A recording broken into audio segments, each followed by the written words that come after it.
Bismillahirrahmanirrahim. Assalamu alaikum. This is Asad Yaqub, and once again I welcome you to my Ielts listening action plan video.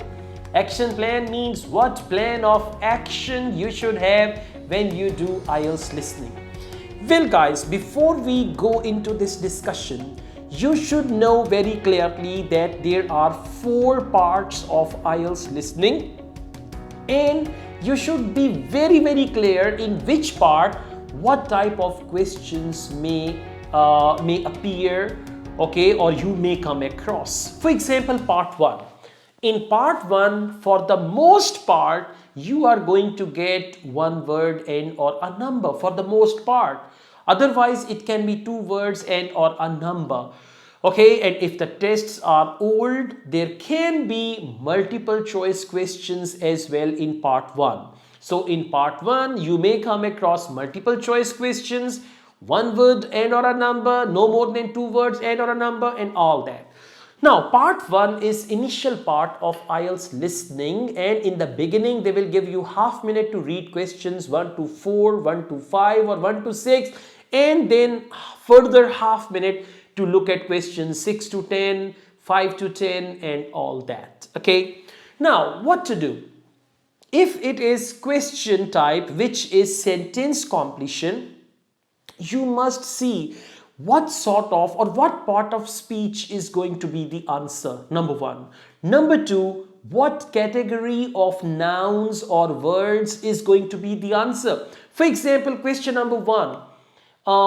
They say spade and dash. Now we know spade is a tool, so it's going to be another word along with that. And by the way, in listening part 1, whatever is given before the blank or after the blank, it helps you a lot. Guys, remember, if before the blank they have written many means answer is going to be plural. Okay, so the word many is going to help you in the audio. They can use the word various, different types of, or any other word like that, because the language of questions and the language of audio both are different. And what is the difference? Synonyms, rewording, paraphrasing. Synonyms, they use other words. Okay. Paraphrasing, they actually say the same thing using other phrases and all that. And rewording, they use different words for that. Sometimes they change the arrangement, sometimes they change the word order and all that. Now, in part 1, you should target 10 by 10. And as you listen to the audio, when you read the questions, reading the question is a very important skill in itself. Whenever you read the question, make sure you get to know what type of word, what part of speech is going to be the answer. Now, sometimes the blank goes like an dash, A-N-N. From N, you understand, answer is going to start with the vowel. If they say a dash, from A, you understand, answer is going to be a word that starts with a consonant, a non-vowel. So this is how you can make your guesses, not guesses, but your estimations that the answer is going to be singular, plural, starting with the vowel, non-vowel. The answer is going to be a noun, a verb, an adjective, and all that. All these things will help you capture the answer when it is spoken in the audio. After part 1, and by the way, I advise you to try and get 10 by 10 in part 1, because it's not a big deal, it's not difficult, it's quite simple. You can always do that. After part 1, we have Ielts listening part 2. Now, in part 2, first of all, maps are very popular. Secondly, multiple choice questions are very popular, and you should know that. You should know in part 2 we can have these questions, or this question type is important for part 2. Maps, multiple choice questions where out of 3 you have to choose one, multiple choice questions where out of 5 you have to choose 2.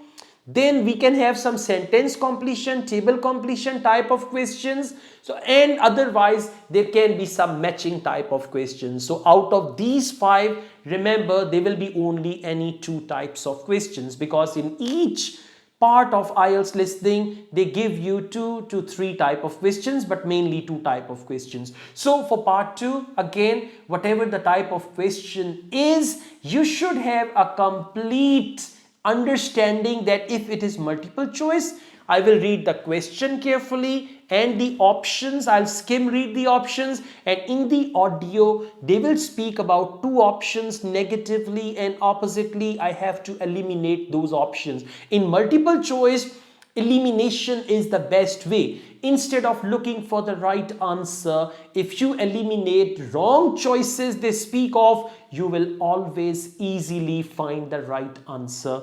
This is IELTS listening part 2, and of course practice is going to make you perfect.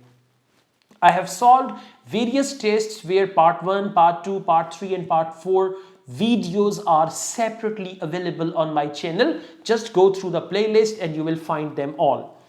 Now let's talk about IELTS listening part 3. Guys, in listening part 3, 3 type of questions are very common. First and most important type is multiple choice questions, where out of 3 you've got to select one. Second important type of questions is for part 3 is matching, where you have to match the comments with the questions. Okay, and the third important question type, there can be double multiple choice questions in part 3. Now usually in part 3, whenever we have multiple choice questions in listening, options are sometimes very long. So if the options are long, they repeat same words in the options. For example, it is a and then something, it is an and then something, it is dash and then something. So whatever they are repeating, ignore that. Remember guys, there are 3 parts of speech which clearly make sense and which help you understand the whole gist of that very sentence. These words are number 1, verbs, number 2, nouns, number 3, adjectives. If multiple choice options are starting with the verb, read the verbs carefully, you will find the clue within the verbs. If they are starting with a noun phrase or a verb phrase, then you can focus the nouns actually. And if they have used adjective in all 3 options, then you have to focus adjective. So I advise you, if the option is long, just underline nouns, verbs and adjectives, and they're going to give you the clear understanding of whatever you are doing. This is actually listening part 3. Now after this we move on and we've got IELTS listening part 4.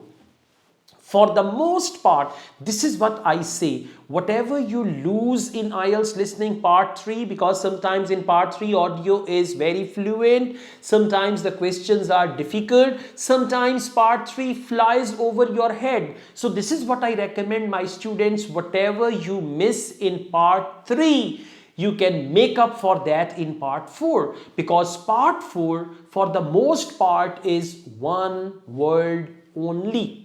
And purely for that question type, whatever is written before the blank and sometimes after the blank.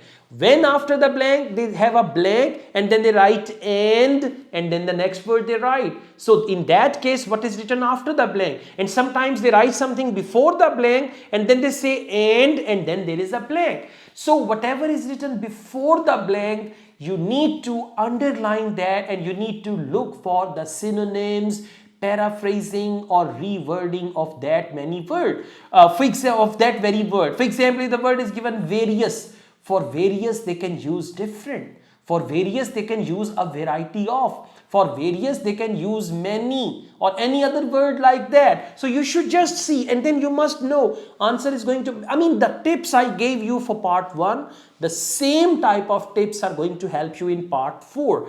By the way, part 1 and part 4 are similar in a way that we get one word only for the most part. In part 4, yes, it's basically part of a lecture where you have to listen and answer the questions. Sometimes this lecture can be fluent as well, but it doesn't mean they are going to increase the speed over there.